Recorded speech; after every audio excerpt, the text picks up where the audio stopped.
We see people joining. I just want to welcome you to the youth panel discussion.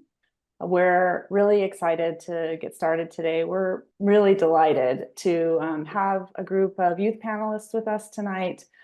We're always excited every year when Safer Internet Week comes around. It gives us a chance to really talk about what the landscape looks like, give young people a chance to share with what the landscape looks like for them. I'm Jennifer Manier. I'm the executive director here at My Digital Tattoo. We're a nonprofit organization with a mission to facilitate conversations to help people think critically about their power and responsibility in a connected world. We're honored to center youth perspective as we facilitate conversations around tough topics.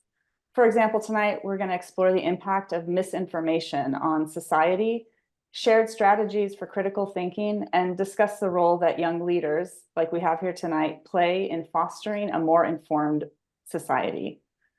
I'm excited to start by introducing our partner and sponsor, Connect Safely. We have with us tonight the CEO of Connect Safely, Larry Magid. Welcome, Larry. Thank you very much, Jennifer. It's great to be here, and thanks everybody for joining us.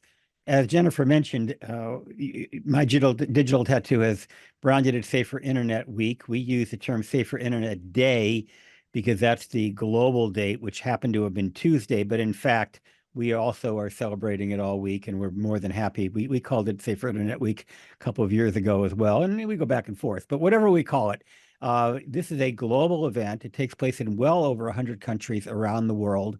It's been going on for over 20 years. It was actually started in Europe, and it's still coordinated out of Brussels, but Connect Safely coordinates it in the United States. And I would invite everybody, in addition to attending this really good event tonight, to tune in to our existing products, all of which have been archived at saferinternetday.us.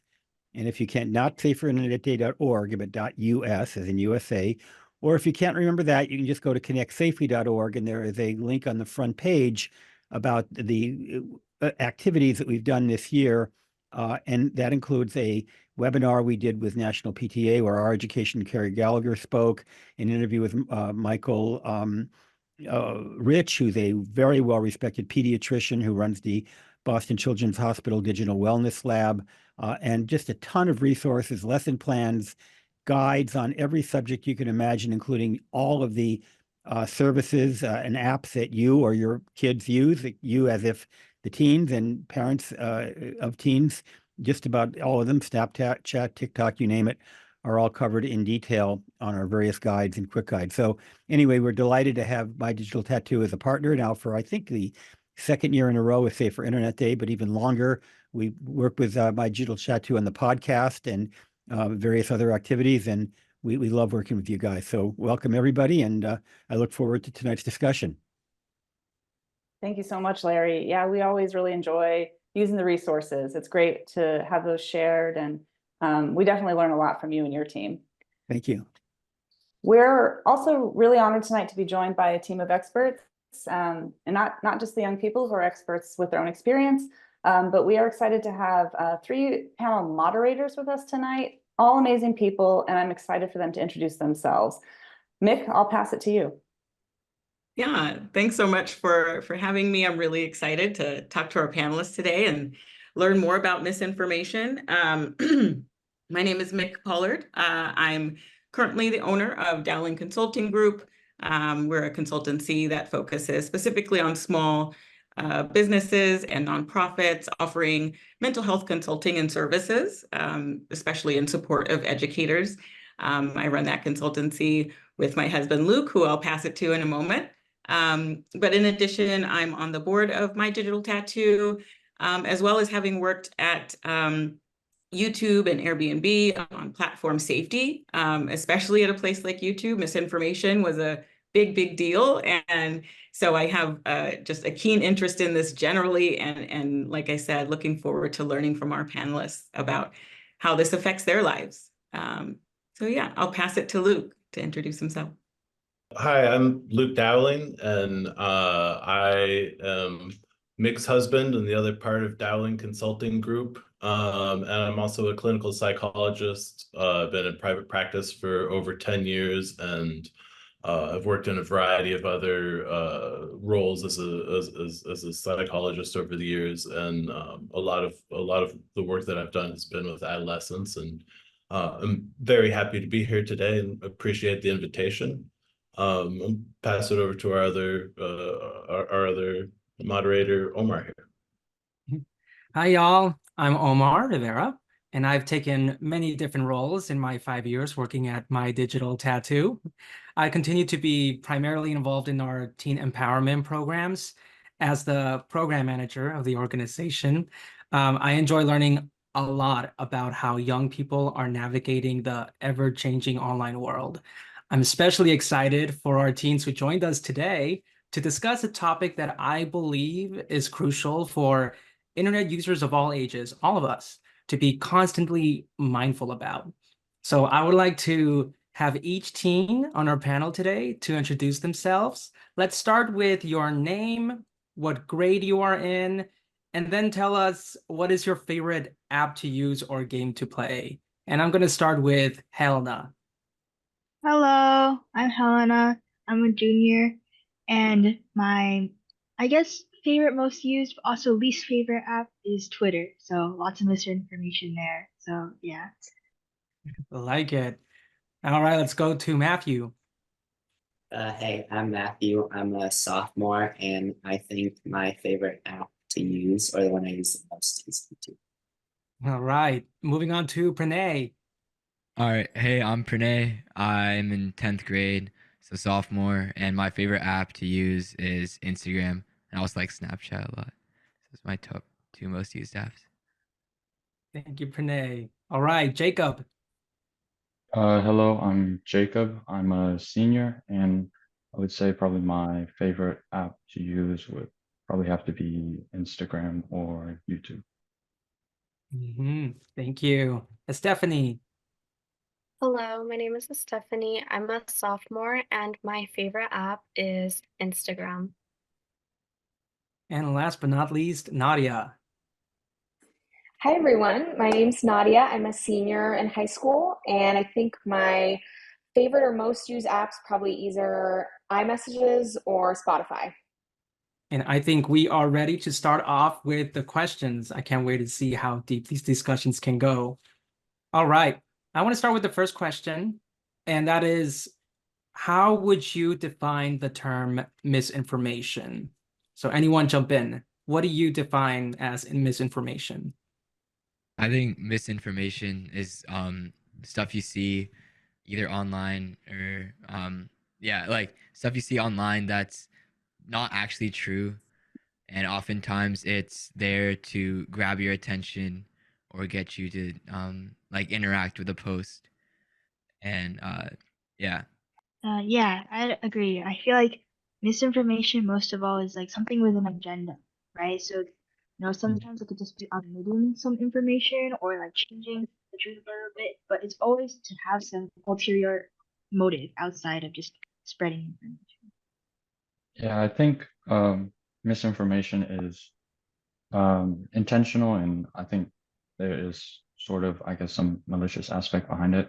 But I think I guess, most pure form of misinformation is probably not content that is 100% incorrect, but misleading in the way that it sort of leads you to form a misinformed conclusion rather than just presenting you with something that's 100% incorrect and hoping you believe that at the start.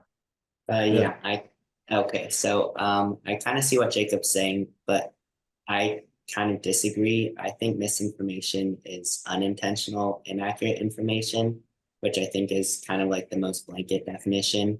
And then disinformation would actually be like the intentional, inaccurate information. Disinformation.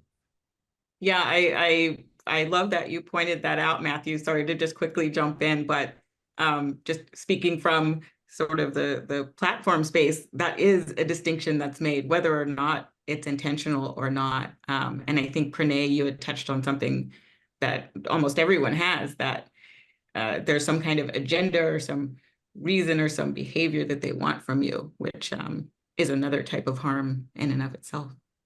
Yeah, I think everyone's on the same page. We're talking about that kind of misinformation that is misleading, has malicious intent, and that specific term is disinformation. So a misinformation is like the umbrella term for any inaccurate information. Disinformation is the intentional malicious one, and that's what we're going to be talking about mostly today. But of course, that's all up to you. I'm gonna pass it to Luke to ask the next question. Yeah, well, it was interesting listening to you guys' answers and hearing about how a lot of this stuff seems to have like an agenda, and whether it's intentional or not intentional, it's misleading, right? And I'm curious as to how misinformation actually affects your life. Is it just getting you to click on something that you may not have clicked on otherwise, or is there, bigger consequences for you guys? For me, it prevents me from knowing the truth, and it also may make me make a decision that I am not like I don't fully agree with. I think that's true. Also, like the aspect of when misinformation spreads, um, like it just makes it so difficult to know what's true or not. And you can even have like family members or like close friends. They're all saying different things, or they're all saying the same thing, but it's like it's misinformed. Um, and like it's like it makes it just difficult to know what's true or not. And you have to be kind of distrustful of sources and news you see online now. Uh, yeah. Mhm. Do you feel like it's easy to tell the difference between things that are misinformation and things that are not, when it comes to the sorts of things that you're talking about? I mean, like sometimes it's blatant, but I think like the more dangerous kind of misinformation is like when it's hard to tell the difference, um, if it's real or not. Um, and I think yeah, I mean sometimes it is pretty difficult. If you're searching up like a current event, and there's a lot of different opinions on what's going on, um, like yeah, it's difficult to know what's right or what's not. Yeah. That kind of reminds me of what Jacob was saying earlier, is that like if there's a little bits of truth in it, then it can make it really tricky to distinguish. Yeah. I'm glad Pranay brought up that idea of how misinformation, what happens with misinformation when it comes to current events and important issues. So here's my next question for everyone. How do you think misinformation affects public perception of important issues? I think that the amount of misinformation out there in the world has made it so everything seems a lot more complicated than it has to be. Like where to the point that it feels like, oh, why would I even bother even knowing the truth? Because there's so much misinformation out there. And I feel like that's one of the most dangerous things about misinformation, because it just makes people give up, like wanting to find the truth. And it's Good point. Yeah. Yeah, I think that it's so much easier to sort of arrive at misinformation because I guess on a lot of platforms, it's really just what is most popular that is being pushed out. And so if that is misinformation, it's a lot easier to kind of be involved with that rather than digging deeper to sort of find the truth. So I think it takes more effort to um, find the truth, especially in this sort of digital age. And so that sort of affects how people see things online.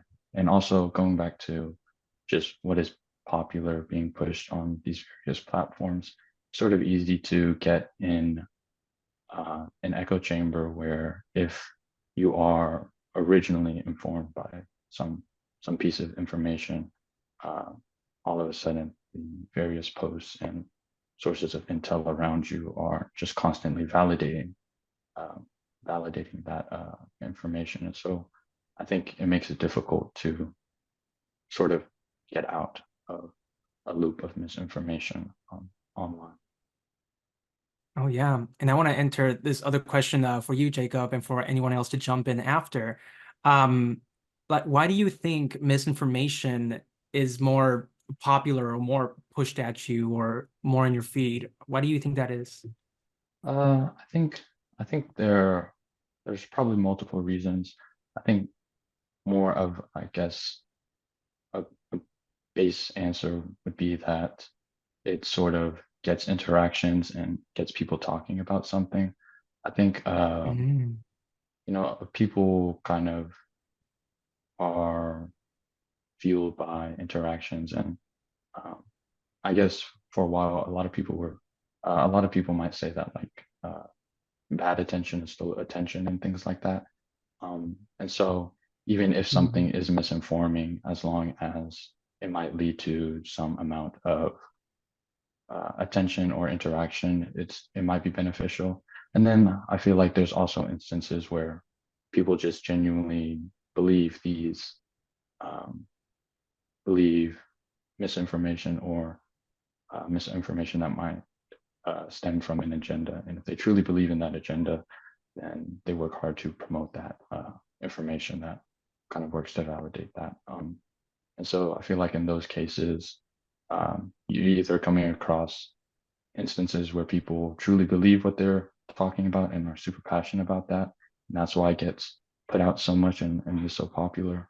Or in another aspect, it's someone who might not know uh, if what they're saying is correct or not, or they might know that what they're saying is incorrect, and they're still pushing it out there because they know it is most likely to get an interaction online. Yeah, I agree with Jacob. I also kind of wanted to add that I think a lot of the false information, whether intentional or not, appeals to people's emotions, which I think would make them want to share it more because like if it's an interesting statistic or fact, people would probably see it and then be like, oh, that's interesting, but it wouldn't make them want to share it. But if it's something that appeals to their emotion or like to their values, that would make it would be more important to them, and then they'd want to get it out to more people. And what emotions are those? Can you specify? I'd say the main ones would probably be anger. There's a Mhm. lot of like misinformation centered around anger, like the 2021 January 6th. That was a lot of anger, stuff like that, like wars. I would also add fear. And I think, Matthew's touching on something that I was going to bring up, which is just that I think we're at a point where, especially political figures, have a lot of power, especially online, to perpetuate whatever they are incentivized for people to believe as fact. So we're at a point where people in positions of power can use online platforms to perpetuate whatever form of fact or whatever truth that they want people to believe for whatever reason. And so that puts a lot of power in their hands if they are able to amass a number of people that, believe what they are spouting. Very well said. Yeah. I have another question for you all. When you see a post online, what are the standard things you look for when deciding if it's true or not true? I think the first thing that I look for in is just the source, who I'm getting it from. So like if I'm scrolling through like reels or something, I see a post, like the first thing that would be the easiest to check is to see, oh, is this from like CNN or like a reputable news source, or is it from like this random account with like 10 followers, you know? Um, Mhm. I think the robustness of the source is like one of the main things to look for, especially online. Do you guys find that that's something that you engage in often? Or if it's like a post that's like something unexpected or something that kind of sounds like maybe it's I don't know, makes you angry or brings up some of these emotions or makes you scared or things. Is that a regular thing to do, is to fact check it? I think like if it's pretty like out if it's not that surprising, then I don't feel a need to fact check it. Um but if it's like something that jumps out at me, then of course like the first thing I'll do is I'll look through the comments, see like, oh, are people agreeing with this, not agreeing with this? Is anyone saying it's like false? Is it true? like affirming or denying it, and then I'll look at the account. And that's like typically the extent of what I do, like casually. But then like if it's for like an assignment or like academic things, like there's more work to do to like figure out if a site is reputable or a source is reputable. But just like casually scrolling, looking at the comments and then looking at the like profile is about the extent that I would fact check information. And is that about the same for everyone else when you're kind of scrolling through? I will admit that I don't fact check as often as even Pranay does. The fact that you do that is it's easy when you're scrolling to kind of get into like autopilot, right? And so I think that that's something I really want to start doing more, is being maybe a little bit more aware of what I'm looking at when I'm looking at it. So that's something I'm gonna remember. Yeah, I think because a lot of people know more about misinformation now. Like, for example, in Twitter, there's like community, and you could see people being like, "Oh yeah, actually, this is not true."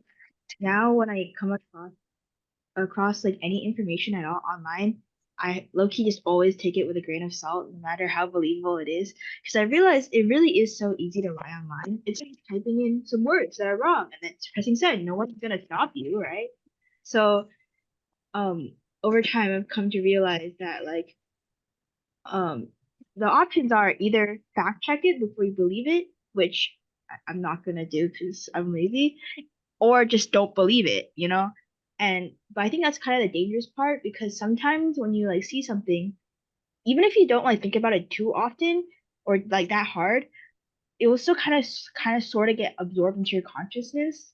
So like when you like think about the topic in general, like whatever like opinion or information will kind of like sway how you think about it, and that's how like even if you try to like not believe things or like avoid misinformation, it could still kind of creep into your mind and start affecting the way you think and stuff.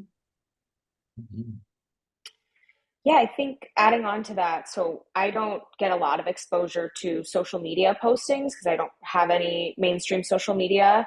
But when I'm seeing what, friends of mine see online, especially about, topical current events, I think one of the things that's really difficult is sometimes there's an intermingling of opinions and facts, in the same breath, where we're stating opinions as if they are facts.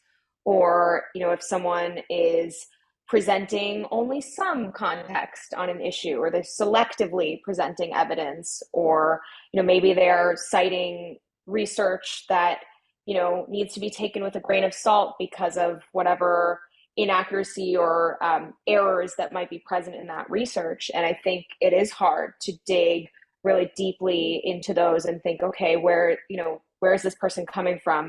Might they be informed by any particular bias, or what is this source that they're citing, and might that source be slightly biased for whatever reason? And it is hard, I think, to expect especially young teens to do all of that work or to understand how to do all of that work.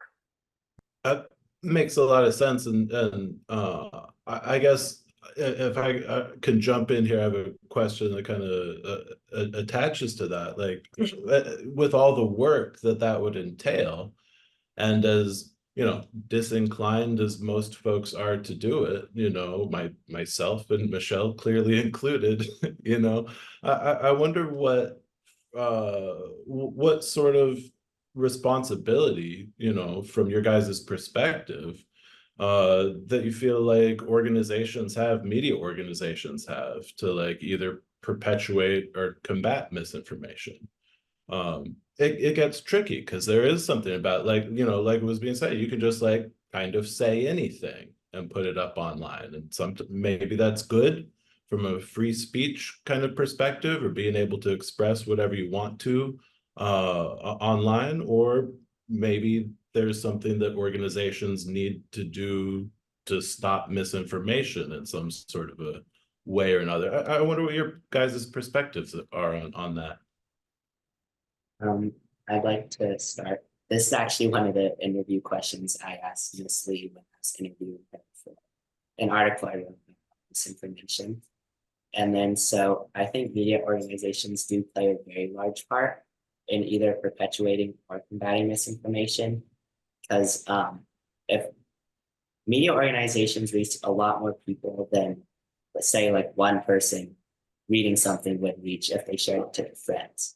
And then if a media organization is sharing this misinformation, it reaches a lot more people and a lot more quickly.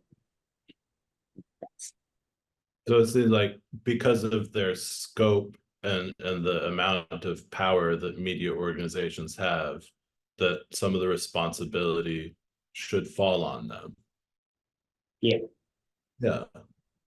I wonder if any of the rest of you have more thoughts on that, or what you think that they should be doing that maybe isn't being done currently. Yeah, I think that they do have a responsibility to do something about it, just because I don't think you ever want to be in a position where it seems like you're perpetuating misinformation. So I think you would want to do anything you can to avoid that. But I guess one of the interesting aspects about misinformation is that it is really only as problematic as the amount of people that it reaches. You're not going to be able to control what everybody's opinions are, what everybody thinks. And so it's hard to sort of mandate what everybody might be posting online. But if you can sort of start to control and not control, but I guess mandate sort of the popular pieces that are being posted online, or sources that might grab a lot of attention, or even a post that might not be from someone big, but might begin to explode because of interactions or something like that. If you can start to, I guess, pay attention to those posts a bit more, and sort of analyze them for misinformation, I think that might be a more effective method than just trying to prevent people from posting misinformation, because that seems like a pretty impossible task. So sort of looking at the effect of misinformation, and the largest effect is going to be on posts that have large interactions. So sort of attacking it from that angle first, I think might be something that is a bit more manageable, and also helpful in the fact that I guess while misinformation might be getting popular, that would be a problem, but it sort of gives you a pool to look at of posts or information that you might want to stop the spread of, if that makes sense. Yeah, I think that, like Jacob said, no site can like completely just make it so you just can't say things that are wrong, because then people will be like, well, how do you know it's wrong, right? So I think like one of the most important things that a site can do is just make people aware that misinformation will exist, because it will, right? And that's why like I like how Twitter has that community note thing, because even if it's not on every single misinformed post, when you do see it, you're like, oh wait, like it, because sometimes you forget when you're online that people could just say whatever, right? Because like if you think about it, it's almost like a when you're reading, like, let's say a newspaper or watching a show, it has to have been like gone through several people and been like moderated and like this and that. But on social media, you could say anything, right? You could say like, I love eating puppies, do it too, like nothing's stopping you. So like keep on continuing to like just remind people that, hey, you can't rely on these things. Like you can't even rely on online people as much as you can rely on, let's say, your classmates. And like, are you gonna trust every single bit of gossip your classmates tell you? No. So don't do the same with like online. And so like that's the most important part. Just like remind people that like, hey, not all of this is true. So just like keep that in mind when you're navigating, like, yeah. Yeah, I would add on, I think, a more kind of stringent fact checking just to start would be a good start. I know that a lot of research would suggest that even when we know something is false, it doesn't mean that it just doesn't have any impact. You know, seeing information that we know is false is still very impactful on kind of what we believe and what we understand to be true. But I do think that would be a start. I think there are definitely, you know, free speech concerns, but then again, they're private social media companies. You're not necessarily entitled to First Amendment rights on their platforms. So that's up to them to decide. And, you know, I understand that they wouldn't necessarily be incentivized to create more stringent policies about lying on their platforms in terms of, you know, their success as companies. But, you know, I think the idea that we're entitled to the same First Amendment rights that we are, you know, in the general public in this country, that's not necessarily the case. Oh, Luke, you're muted. I'm sorry about that. Thanks for pointing that out. I wonder from that, you know, from that aspect, then when it comes to like, you know, what to do about this, and it sounds like you guys are basically saying it would be good to have some sort of oversight from, you know, from the media organizations, and that they do play a role. I wonder what you guys think the students' contributions can be, or people your age's contributions can be to, you know, making it a more informed and more aware public discourse when you're online. I mean, like, I could, or like people our age could think twice before sending something to our friend that may or may not be true. Like starting with that, or like creating like a culture that cares more about the reliability of the information rather than how much like how the information makes you feel. But yeah, it could start just with thinking twice before sending something to our friends. Yeah, I agree with the like making a culture thing because as we're becoming this new generation that has so much more experience with technical literacy and like using these sort of sites and stuff, we can like kind of spearhead the effort to be like, okay, this is how we're gonna treat information from now on. This is how we're gonna be. Yes, I think it's important to do your research before. My writing instructors have always told me to do research and look at various sources when creating arguments for my essays, and to look out for biases and not use those articles as evidence. So that's like making sure that you are not adding to the misinformation or spreading it around more as though it's true. Great. I did want to bring up another question, kind of similar to one I asked earlier. Are there, well, I guess I want to hear more about any specific communication strategies or techniques that you learned to navigate and counteract misinformation. Anybody want to talk more about that? I think that the multiple sources thing that was brought up is something that's super important because a lot of sources are going to be talking about similar topics and things like that. So I think when you compile multiple sources and look what is similar and start to analyze what is not similar, you might be able to sort of see what actually might be misinformation and what seems to be more the consensus, ideally the correct consensus of what is correct. So I guess like just pulling from multiple sources, and I guess going back to the echo chamber thing, trying to not stick with a single source of input or a single, I guess, like space or group of input, if that makes sense. Yeah, I'd like to jump in and give something that was really helpful for me when actually starting to work on misinfo issues, which is deceptively simple, which is just who, what, where, when, why, which we all probably learned in like second grade. But it's a really helpful framework for getting to the bottom of something that you're not quite sure about. Often something that turns out to be misinformation is missing one of those very important things, like you're not sure when it happened or not sure who it happened to. And when one of those pieces is missing, that's sometimes an indicator. So that's a little quick, easy trick that I had learned. So good.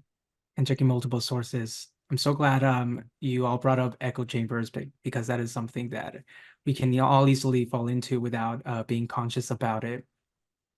I do want to ask this next question. What do you think your specific role or responsibility is with regards to misinformation? Like I said before, I feel like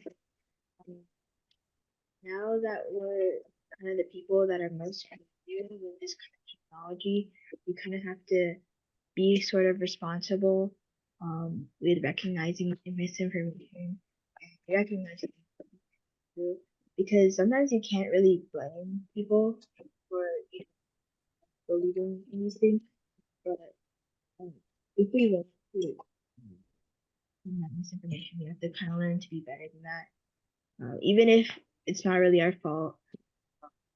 But we kind of just have to adapt to this new environment and recognize things. Yeah. Yeah. I hear you. Yeah, so I heard like being we can be more responsible for recognizing the misinformation, and that you can't always blame others, as some people is spreading it unintentionally. I think that's the real definition of misinformation, if I'm correct with Matthew's take. And that I'm really interested in how you said like we need to adapt to this new environment. I thought that was big. It seems like what a lot of what you guys are saying is just like accepting and being aware of the fact that like when something pops up on social media or on the internet, or even if it looks like it's true or framed as though it is, you need to be aware that it might not be, right? And that's just like part of the deal. We just can't assume that this is the truth, right? And another thing that you guys are saying is that a lot of the way that this information gets out there is, again, tricky, because it might be mixed up with stuff that's the truth, or it might be like getting a lot of attention because it's like bringing up different emotions and things like that, or starts to get really popular for some reason or another. I wonder, when it comes to your guys' interactions with posts like that, where you're like, this might be true or this might not be true, or maybe if you know this is absolutely not true, even though a bunch of people in the comments seem to think it is or whatever. I wonder what you guys think about before you decide whether or not to comment on social media posts like that, or whether to interact with them. So me personally, I try to like not comment or interact with stuff online in general, because I feel like that's a slippery slope, right? You start commenting and then you get really emotional about all these things, and you don't want technology to have control over your emotions. But I feel like, over time you kind of slowly get worn out and you start like wanting to talk back, because you're like, this is wrong, and you want to correct people or something, because you think something is like more right. But I feel like that's part of the trick, what they're trying to do, because they make you emotional, which makes you want to respond, which makes it more popular, which is why this stuff is getting spread in the first. So, which is why I'm like very in support of just like recognizing this kind of stuff and staying away from it, because I feel like truth of like the world, not just with technology, is that misinformation exists. Like you guys remember in like school, like all the time in school, you hear about like, oh, do you hear this kid did that? This kid did that. I'm sure it's like that in adult life in some places. And so like that kind of stuff just will always exist, whether technology exists or not. Just that technology makes it so we have more access to it, because it makes us have more access to everything. So it's not, I don't like when I say like you just gotta accept it, it's not in a dejected way, it's more like in a like we can do this because we've done this a million times before. We're human. We've like lived before, like so I think even as it gets hard to recognize the dangers, there's still the same dangers that exist within society all the time. So as long as we just learn to recognize them, we can deal with it the same way we always have, which is by being like, yeah, if you knowing. I think that's a really great point. I think that's a really great point. It's like a lot of what is happening online and a lot of the misinformation that is being, spread amongst people online is kind of the same as it used to be, kind of the same as it is, or in different circumstances, spreading rumors in school or spreading rumors at work or wherever it has to be, or wherever it happens to be. But yeah, I think that's an interesting point. And in the real world, a lot of times, like when somebody is telling you something, you're like, sure if that's true or not.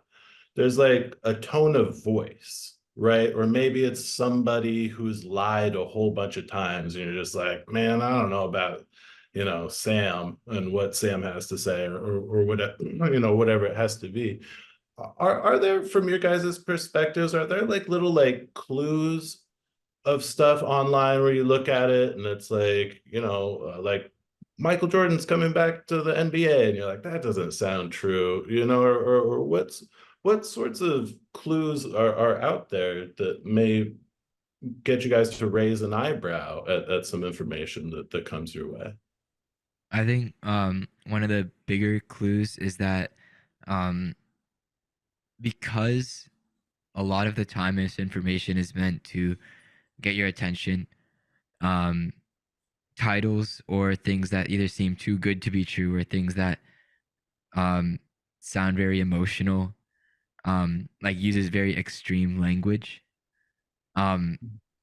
Like I think that's an automatic red flag that this is probably not real, or if it is real, it's very exaggerated. Because yeah, that's what they're trying to do, is they're trying to get you to feel a strong emotion after seeing a post. So a lot of times posts that aren't true will have more emotional language, or emotion provoking language in it.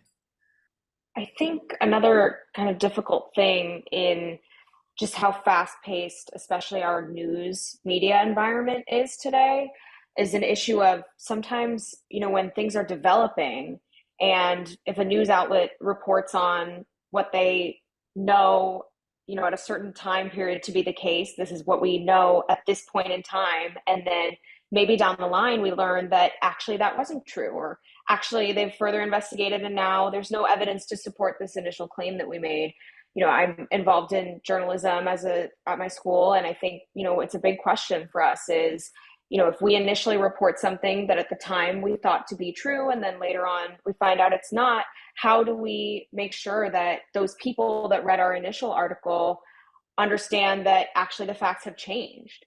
And so I think, for me, when I'm looking at news, especially if it's something that's happening in the moment, has this been confirmed by whoever? And, unfortunately, a lot of times that piece of this has yet to be confirmed by whatever doesn't come until, 5 paragraphs in, or the headline is, some, very like consequential or,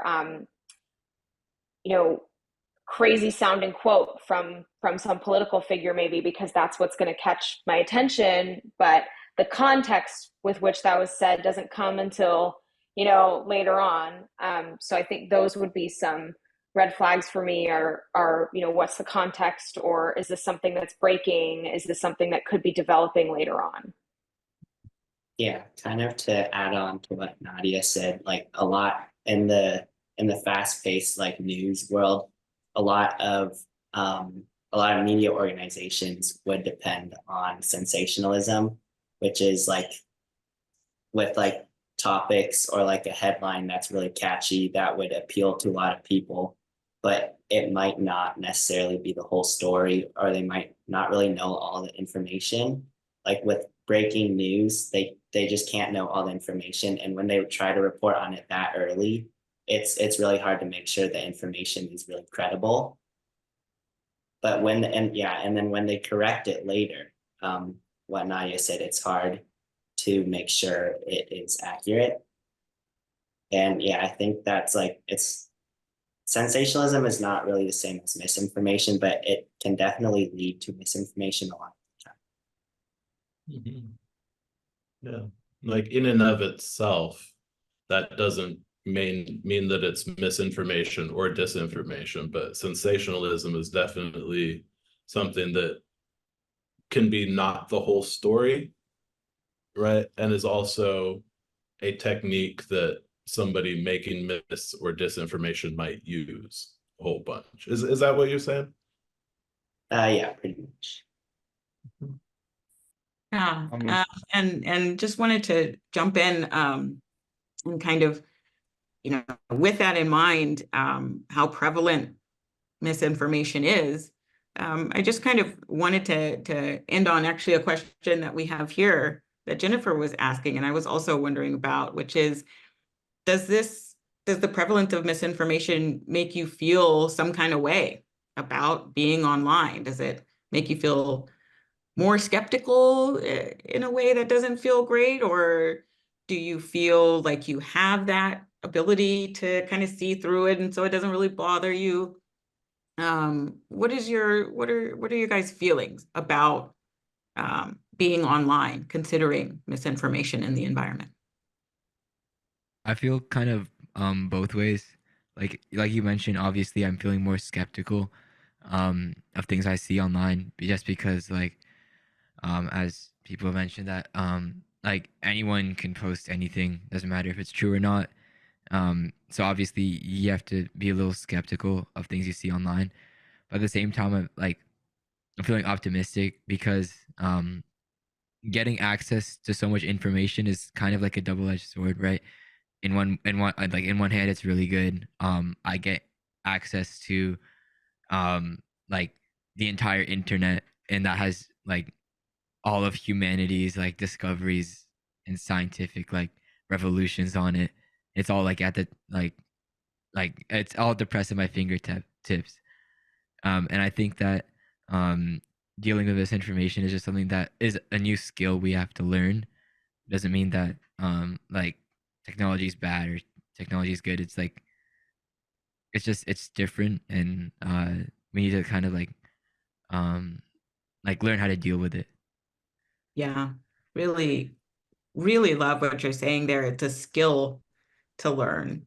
And it's different, but not necessarily good or bad. It's something that we're all gonna, a skill we're all gonna build.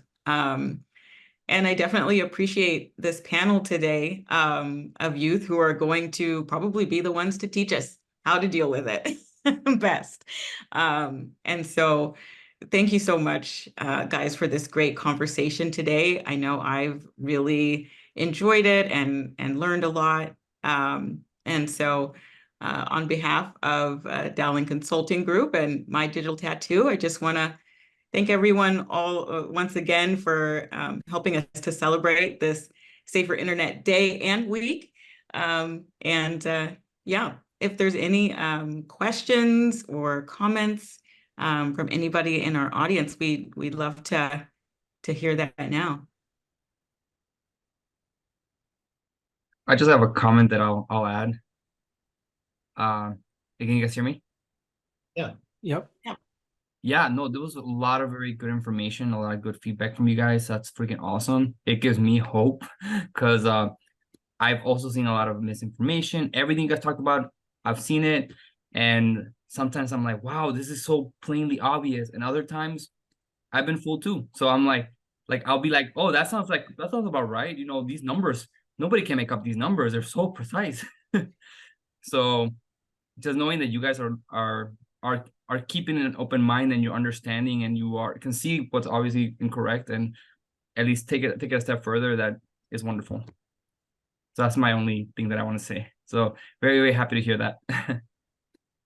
I agree with Alex. I am blown away by all of you. You are all so bright and well spoken and have such incredible ideas and opinions about things that are going on in our world. And it does bring a lot of hope and light. And it makes me excited to see what you all do as you grow in this digital age.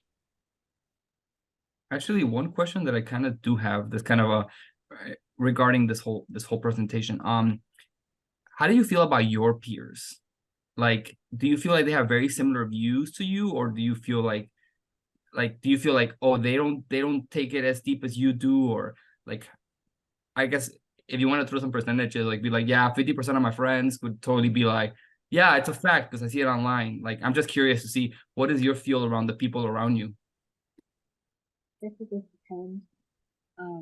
Like I think within my friend group, I think that they are probably better at it. But even within like our age group, you can find people who are very willing to believe things, which is like makes sense because like you know we are young, but sometimes I get a little bit embarrassed because I'm like, dude, she can't be doing this. You aren't a grandma, but it is what it is. It sounds like saying like most people seem to be able to catch blatant misinformation at least. But then even still, some folks are not, and it's kind of surprising. One thing, if I can make a comment, it's really important not to spread information that you haven't vetted. If you see something on social media and you have any doubts about its validity, double check it. Go to a reputable source, because if you spread it, you're saying it. In a sense, you're part of the problem, and it's really so. And I see that constantly. Not only just blatant things like lies about elections, but even silly things like Facebook's going to start charging you $5.99 for a private account, or there's all these silly urban myths that float around. And people who I know who have PhDs, who are very, very smart, sometimes share them, and it just annoys me. Yeah, a great reminder. We're all responsible, and I think it's great to hear from these young folks how they already understand that. So yeah, thanks so much, everyone, for joining us. And I hope everyone has a great night. And yeah, take care. Yeah, really appreciate you guys sharing your perspectives and showing us, what you guys think about these different things of being your age and being online, and what it's like to be, in high school these days. So really appreciate it, and thanks again for the opportunity to moderate this. And it was very nice to meet you all. We really appreciate everyone coming out tonight. Thank you particularly to the panelists. It's helpful to hear what you think. We're so grateful for your research. Matthew, we'd love to share your article. If you wanted to share it with us, we're happy to share the research you've been doing, and anyone else who's been doing research projects here, we're happy to share those around. Thanks also to the panelists and to the My Digital Tattoo team being here, and Connect Safely, of course. They are our sponsor and partner here. All right. I hope everybody has a great night. Thanks again. Thank you, everyone. Thank you. Bye. Thank you.